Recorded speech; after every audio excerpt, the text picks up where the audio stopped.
Morning beautiful people, কেমন আছো সবাই? আজ সকালবেলা ঘুম থেকে উঠেই যখন কলেজ বন্ধ ছিল তো ভাবলাম যে মাকে একটু হেল্প করে দিই কাজে। তো ঘুম থেকে উঠেই ঘরটা সরে আমি ভালোভাবে ঘরটা মুছে নিয়েছি। তারপরে হাত পা ধুয়ে সোজা রান্নাঘরে চলে আসলাম। রাত্রিবেলার ডালটা ছিল তো ওটাই জাল দিলাম।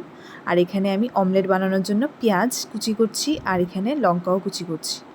মা বলে যে পেঁয়াজ আর লঙ্কাতে নুন আর হলুদ মাখিয়ে ভালোভাবে তারপরে ডিমটা ফেটিয়ে দিলে নাকি টেস্টটা ভালো আসে। তো এটাই করছিলাম এখানে। আমি আর ও সকালবেলা ভাতই খেতে পছন্দ করি। এখানে গরম গরম ডিম অমলেট করে নিলাম। মা আর বাবা বেশি একটা ভাত খায় না সকালবেলা, আমি আর ওই খাই। তো এখানে দেখতেই পাচ্ছো ডিমটা কিভাবে আমি ফুলে ফুলে একদম ভেজে নিয়েছি। তারপরে দুপুরবেলা মা রান্না করে দিয়ে গেছিলো গরম গরম ভাত, আর এখানে উচ্ছে ভাজা করেছিল, উচ্ছে ভাজা আর আলু দিয়ে। উচ্ছে ভাজাটা খুবই ভালো লাগে আমার, খুব ফেভারেট আমার খেতে।